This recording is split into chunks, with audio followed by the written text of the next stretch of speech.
is a great audience, Senator Barack Obama.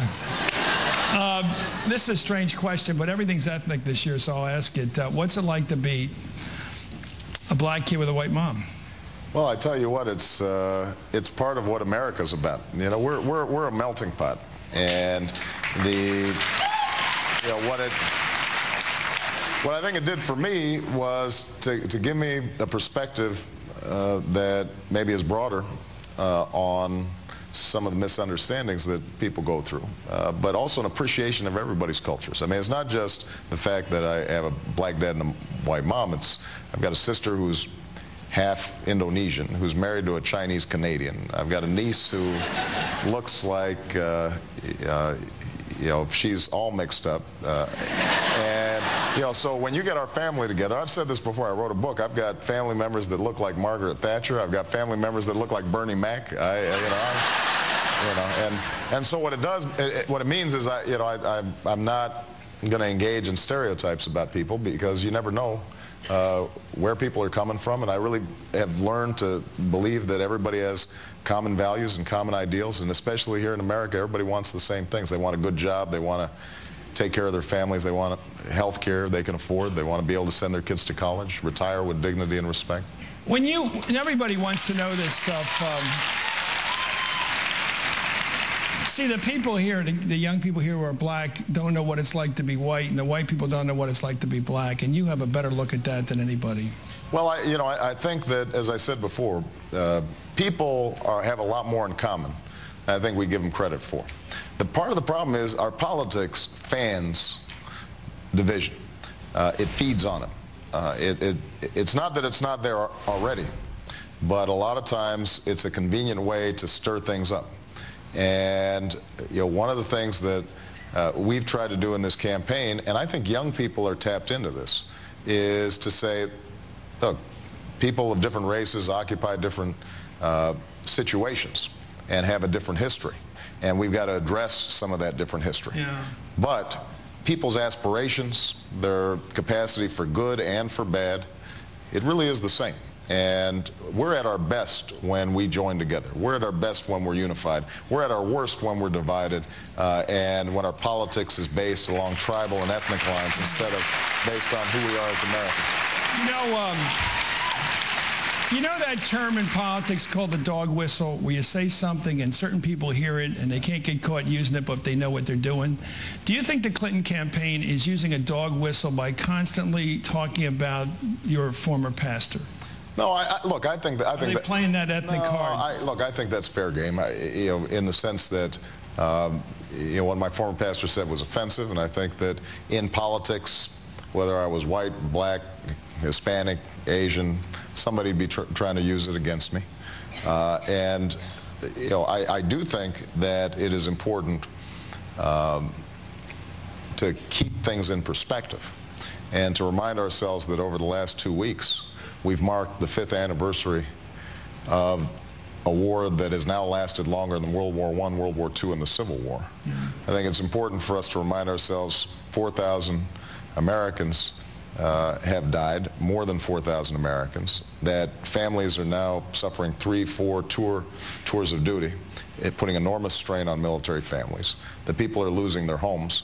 So the one thing I think about our politics that we need to fix, aside from pushing the special interests that have come to dominate Washington out and let the American people back in, is also not to be distracted and to make sure we're focusing on the big things that are going to make a difference in these young people's lives 20 years from now, 30 years from now, 40 years from now, instead of what was the latest gaffe, or what did this surrogate say or that surrogate say, which really, 3 weeks from now, everybody will have forgotten, but we won't have forgotten the fact that global warming is still a big issue, and a war is still going on, and our economy is starting to slip.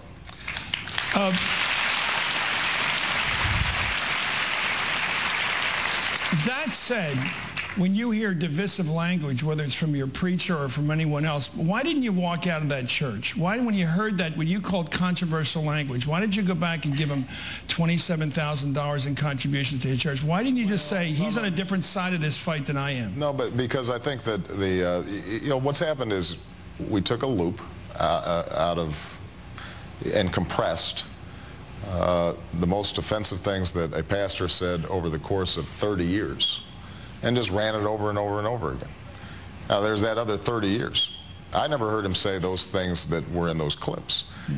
But you did say you heard him say controversial things. Well, but I hear you say controversial things, But Chris, you didn't give me $27,000 either. Well, no, but the point is, this is a church that's active in AIDS. It's active on all kinds of things. Yeah. And so, this is a wonderful church.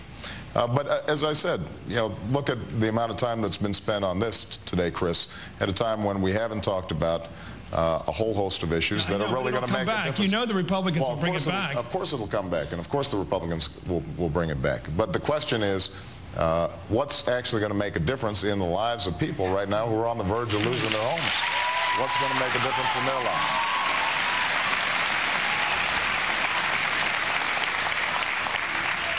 When did you have your last cigarette?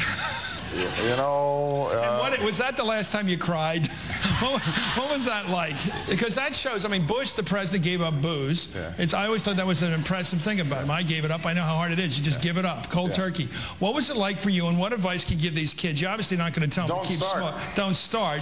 What is it that it takes, besides a lot of people watching you, which is in your case, having your wife say on 60 Minutes that if you see Barack with a cigarette, let me know. Look. No cheating.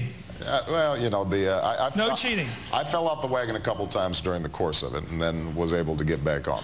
But it's a struggle like everything else, and I think that it's important to just keep in mind. I've got a 9-year-old daughter and a 6-year-old daughter, and I want to give them away in their weddings, and I want to see my grandkids, and I want to set a good example for all these young people here. And I want to make sure that, as President of the United States, everybody knows that I'm going to try to stay healthy. I need you guys to stay healthy, too, because we need to bring our health care costs down. How many smokers are there here right now? Smokers, stand up. Oh, smokers, stand up. Come on, be honest. Come on. Smokers. Oh, all right, guys. Talk to these people. You guys need to get it straight. You guys need to get on the case. Well, that's a pretty good. I applaud this school, a very low smoking school. At least or else a very dishonest school.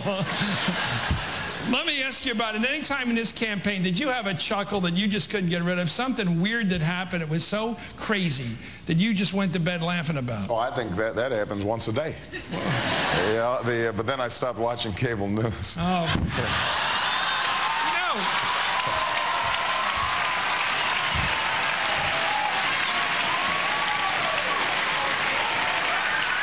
Another set of cards in the back room. No, let me ask you about the campaign. Do you think that you've learned anything? I know you've done a lot of this. I mean, this is amazing to meet so many young people and of different backgrounds and to see these smiling faces. It must be the most wonderful experience for you. But what can you say if you had to write another book after this campaign and say, what did I profoundly learn about this country of mine that I really, really didn't know before this thing started? Can you come up with, did you learn anything, or has it just been too fast? Well, it's been more confirmation of what I had hoped. When I got into the race, I hoped that people were ready for a different kind of politics. I hoped that young people who had been sitting on the sidelines decided now's the time for us to get involved. I'll be honest with you, I didn't expect such an enormous wave. I mean, we've seen record turnouts, record participation. You had in Iowa, young people participated at the same rates as people over 60. That's unheard of in the annals of American politics. And so that's been extremely encouraging. How interested people are in what their government's doing right now. And I think that when that happens, good things happen. Our problems always occur when nobody's paying attention, and the fat cats and the lobbyists end up setting the agenda in Washington.